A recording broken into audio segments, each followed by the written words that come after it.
Hello, I M സാഫ്ന. ഞാൻ എൻ്റെ U എയിൽ വർക്ക് ലൈഫ് എങ്ങനെയായിരുന്നു, ജോബ് ഒരു ജേർണി മൊത്തത്തിൽ പറഞ്ഞായിരുന്നു.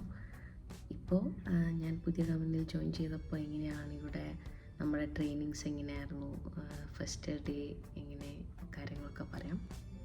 നമുക്കിവിടെ 3 day ഓറിയൻറ്റേഷൻ അവർ ഫസ്റ്റ് ഡേ നമുക്ക് ഇവിടുത്തെ ബേസിക് ആയിട്ടുള്ള കാര്യങ്ങൾ പറഞ്ഞുതരും.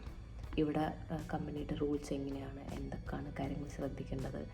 അത് കഴിഞ്ഞിട്ട് നമുക്ക് യു എ ലോ പ്രകാരം നമുക്കിവിടെ എന്തൊക്കെ ബെനിഫിറ്റ്, അതായത് ബെനിഫിറ്റ് ആണോ അല്ലെങ്കിൽ എന്താണോ റൂള്, അത് നമുക്കിങ്ങനെ ഡീറ്റെയിൽഡായി പറഞ്ഞുതരും. ലീവ് എടുക്കുമ്പോൾ as per U A law പ്രകാരം നമുക്ക് എത്ര ലീവ്, എത്ര മെഡിക്കൽ ലീവ് ഉണ്ട്, എത്ര മെറ്റേണിറ്റി ലീവ് ഉണ്ട്, അങ്ങനെയുള്ള ഡീറ്റെയിൽസ് ഒക്കെ പറഞ്ഞുതരും. അതായത് HR വരും, ഒരു 3 to 4 ആൾക്കാരെന്തോ ഉണ്ട് HR ഡിപ്പാർട്ട്മെൻറ്റിൽ. അവർ വന്നിട്ട് നമുക്ക് 1 by 1 ആയിട്ട് ഡീറ്റെയിൽ ആയിട്ട് ഒക്കെ പറഞ്ഞുതരും.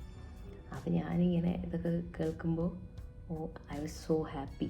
അതായത് ഞാൻ മുന്നേ വന്ന കമ്പനിയിൽ നോക്കുവാണെങ്കിൽ നിയമപ്രകാരമുള്ള ഒന്നും അവർ പറയില്ല. വിസ തരാതെ ആൾക്കാരെ കൊണ്ട് പണിയെടുപ്പിക്കുന്നത് കൊണ്ട് നിയമപ്രകാരമുള്ളതിലേക്ക് അധികം പോവില്ല. ഇവിടെ പക്ഷേ എല്ലാം ഇപ്പോൾ നമ്മൾ ഇപ്പോൾ ഓറിയൻറ്റേഷൻ്റെ സമയത്ത് എനിക്കൊന്ന് നമ്മൾ 6 പേര് 6 പേരുണ്ടായി. 6 പേരും നമ്മൾ ജോയിൻ ചെയ്യുമ്പോൾ ഓൾറെഡി വർക്ക് പെർമിറ്റൊക്കെ ആയി നമ്മുടെ വിസ പ്രോസസ്സ് സ്റ്റാർട്ട് ചെയ്തിട്ട് അവർ ഇങ്ങോട്ട് നമ്മൾ അക്കോമഡേഷനിലോട്ട് ഷിഫ്റ്റ് ചെയ്യാൻ പോലും പറയുള്ളൂ. അപ്പം അങ്ങനെയും അത്രയും അടിപൊളി കമ്പനിയാണ്. അത് കഴിഞ്ഞിട്ട് പിന്നെ നമുക്ക് ഓരോ ഡിപ്പാർട്ട്മെൻറ്റ് വൈസ് നിന്ന് ആൾക്കാർ വന്നിട്ട് ക്ലാസ് എടുക്കും.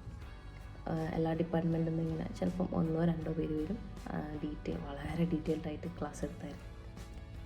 അപ്പോഴൊക്കെ ഞാൻ എൻ്റെ ഇങ്ങനെ പഴയ കമ്പനീനെ ഇങ്ങനെ സ്മരിക്കുവാണ്. അന്ന് ഞാൻ അവിടെ വിസ സ്റ്റാർട്ട് ചെയ്ത് നിൽക്കുമ്പോൾ ആ HR ലേഡിയുടെ ഒരൊറ്റ വർത്തമാനത്തിലാണ് ഞാൻ അവിടെ നിന്ന് ഇറങ്ങിപ്പോയത്.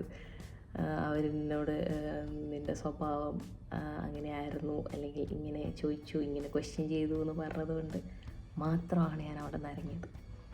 അപ്പോൾ അങ്ങനെയൊക്കെ നോക്കുമ്പോൾ ഐ എം സോ ഹാപ്പി നല്ലൊരു സ്ഥലത്തേക്ക് വന്നെത്താൻ പറ്റിയതിൽ. എപ്പോഴും ഇങ്ങനെ എനിക്കൊന്ന് യു എയിൽ വരുമ്പോൾ ഒന്നുകിലൊരു ഇതുപോലെയുള്ള എൻ്റെ ഒരു കമ്പനിയൊക്കെ പോലെയുള്ള കമ്പനിയിൽ ഫസ്റ്റ് കുറച്ച് കാലം കഷ്ടപ്പെട്ട് അവിടുത്തെ ഒരു എന്താ പറയുക, അങ്ങനത്തെ ആൾക്കാരുടെ ഇടയിൽ ഇങ്ങനെ നമ്മൾ ജീവിച്ചിട്ട് എന്നിട്ട് ഇതുപോലൊരു ജോലി കിട്ടണം. അപ്പോൾ നമുക്ക് ഇവിടുന്ന് കിട്ടുന്നത് ഭയങ്കര നല്ല കാര്യമായിട്ട്, ഇവിടെ ഉള്ളവർക്ക് അത് ഭയങ്കര നോർമലാണ്. അവർക്ക് ഓക്കെ, ഇവിടെ ആൾക്കാർ അങ്ങോട്ടും ഇങ്ങോട്ടും ഭയങ്കര എന്താ പറയുക, നല്ല രീതിയിൽ സംസാരിക്കുന്നു. അങ്ങനെ നമുക്ക് ഫസ്റ്റ് ഡേ തന്ന ക്ലാസ് എന്താണെന്ന് വെച്ചാൽ, ഇവിടെ എല്ലാ പൊസിഷനിലുള്ള ആൾക്കാരുണ്ടാവും. എന്ത് തന്നെ ആണെങ്കിലും എല്ലാവരുടെ അടുത്തും ഭയങ്കര റെസ്പെക്റ്റ്ഫുള്ളി ബിഹേവ് ചെയ്യണം. അല്ലാതൊരു ഹൈറാർക്കിക്കൽ സാധനം എന്നുള്ളതില്ല. അത് നമുക്ക് ഇവിടുന്ന് പുറത്ത് നമ്മൾ നടക്കുമ്പോൾ പോലും നമുക്ക് കാണാൻ പറ്റും. ആൾക്കാർ ഭയങ്കര കാം പൊളൈറ്റായിട്ട് എല്ലാവരോടും സംസാരിക്കുന്നത്. അപ്പോൾ ഞാൻ ഫസ്റ്റ് ഡേ ഓറിയൻറ്റേഷനിൽ ഈ ഒരു പോയിൻ്റ് കേട്ടപ്പോൾ തന്നെ ഞാൻ ഹാപ്പിയായി.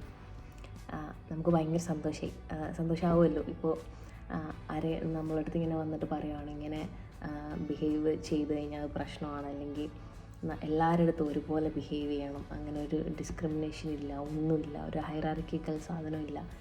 അപ്പം ഞാനിങ്ങനെ എല്ലാ പോയിന്റിലും ഞാൻ എൻ്റെ പഴയ കമ്പനിയെ ഓർക്കുവാണ്. ഇപ്പോൾ എന്താ പറയുക, ഇവിടെ എൻ്റെ മാനേജറൊക്കെ ഭയങ്കര ഫ്രണ്ട്ലി ആയിട്ടുള്ളൊരു ലേഡിയാണ്. എനിക്ക് ഭയങ്കര ഇഷ്ടമാണ്. നല്ലൊരു ലേഡി, ഒരു സൂപ്പർ വുമൺ.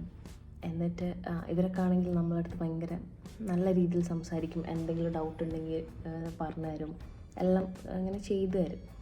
പക്ഷെ അവിടെ എൻ്റെ കമ്പനിയിൽ പറയുവാണെങ്കിൽ നമ്മളിങ്ങനെ എന്തെങ്കിലും ഫസ്റ്റ് നമുക്ക് ട്രെയിനിങ് ഒന്നും തരാതെ നമ്മളവിടെ വെക്കും. എന്നിട്ട് എന്തെങ്കിലും ഒരു കാര്യം വരുമ്പോഴത്തേനും ചെറിയ എന്തെങ്കിലും വന്നു കഴിഞ്ഞാൽ പിന്നെ നമ്മളോട് ഒരു ഭയങ്കര മോശം രീതിയിലാണ് ബിഹേവ് ചെയ്യുക അവിടുത്തെ ഹെഡ് ഡിപ്പാർട്ട്മെൻറ്റ്സ്. അപ്പോൾ അങ്ങനെയൊക്കെ ഉണ്ടായിടത്തുനിന്ന് ഞാനിങ്ങനെ ഒരു സ്ഥലത്തെത്തിയപ്പോൾ, നമ്മൾ ഒരു ഗ്രീൻ ഫ്ലാഗിൽ ജീവിച്ച ഒരാൾ പിന്നീട് റെഡ് ഫ്ലാഗിലുണ്ടായിരുന്ന ആൾ ഗ്രീൻ ഫ്ലാഗിൽ വരുമ്പോൾ ഉണ്ടാവില്ല, ആ രീതിയിലാണ് ഞാനിപ്പോൾ ഇവിടെ ഇങ്ങനെ എൻജോയ് ചെയ്യുന്നത്. നൈസ്. ഇതാണ് എൻ്റെ ഓഫീസ്. ഇന്ന് നമുക്ക് സാറ്റർഡേ ആൻഡ് ഓൾസോ നമുക്ക് ലീവ് ഉണ്ട്. എനിക്ക് ഒരാഴ്ച എനിക്ക് ഒരു ലീവാണെങ്കിൽ നെക്സ്റ്റ് വീക്കിൽ എനിക്ക് 2 ലീവ്, 2 ഫുൾ ഡേ ലീവ് ഉണ്ട്. ടോട്ടൽ മന്തിൽ 6 ലീവ് എടുക്കാം. അപ്പോൾ എല്ലാം കൂടെ നോക്കുമ്പോൾ നല്ല കമ്പനി, നല്ലൊരു സ്ഥലത്താണുള്ളത്. പിന്നെ ഫസ്റ്റ് ഓഫ് ഓൾ നമ്മൾ സാലറി ബാക്കി സൗകര്യങ്ങളൊന്നുമല്ല, റെസ്പെക്റ്റ് നോക്കുമ്പോൾ എനിക്ക് തോന്നുന്നു ഞാൻ ഇപ്പം എൻ്റെ തന്നെ ഫ്രണ്ട്സ് ഇവിടെ വേറെ കമ്പനീസിലുണ്ട്. അപ്പം എല്ലാവരും പറഞ്ഞത് വെച്ചിട്ട് മലയാളി കമ്പനി അല്ലെങ്കിൽ കൂടുതലും ബുദ്ധിമുട്ടുകൾ വരുന്നത് നമുക്ക് ബുദ്ധിമുട്ടുണ്ടായ കേസസ് എടുക്കുമ്പോൾ ഒരു എന്താ പറയുക, വലിയൊരു ഭാഗം മലയാളീസ് ആൾക്കാർ ചൂഷണം ചെയ്യുന്നതായിട്ട് അങ്ങനെ ഒരു സാധനം ഉണ്ട്. ഇവിടെ ബാക്കിയത് ആൾക്കാർക്ക് മനസ്സിലാവും. അങ്ങനെ നല്ലതായിരുന്നു. ഇനി പിന്നെയും എനിക്ക് ട്രെയിനിങ്സ് പോലെ ഇങ്ങനെ ചെയ്യാൻ കുറേ ബാക്കിയുണ്ട്. നമുക്ക് ഇവരുടെ ഹിൽട്ടണിൻ്റെ കുറേ ക്ലാസ്സസ് ഓൺലൈനിലുണ്ടാവും നമ്മുടെ ഇതിൽ. അപ്പോൾ അതിൽ നമുക്ക് ക്ലാസ്സസ് അറ്റൻഡ് ചെയ്യാം, സർട്ടിഫിക്കറ്റ് കിട്ടും. അപ്പോൾ അതും കൂടെ കഴിഞ്ഞ് അതിൻ്റെ കൂടെ തന്നെ വർക്ക് ചെയ്യും. പിന്നെ അതൊക്കെ ഫിനിഷ് ചെയ്യാൻ കുറേ സമയമുണ്ട് നമുക്ക്. അവർ കുറച്ചധികം സമയം തരും. സാവധാനത്തിൽ ചെയ്താൽ മതി എന്ന് പറയും. No rush. അപ്പോൾ നെക്സ്റ്റ് ടൈം ഞാൻ എൻ്റെ ഹോം ടൂർ ചെയ്യാം, റൂം ടൂർ ചെയ്യാം. മൈ ഹോം, അതായത് നമുക്കിവിടെ റൂമാണല്ലോ, അപ്പോൾ നമ്മുടെ ഹോം. അടുത്തതിൽ നമുക്ക് എൻ്റെ റൂം ടൂർ ഞാൻ കാണിച്ചു തരാം. എങ്ങനെയാണ് നമുക്ക് അവിടെ ഫെസിലിറ്റീസ്, അവിടെ മൊത്തത്തിൽ എങ്ങനെയാണുള്ളത്. Okay, by.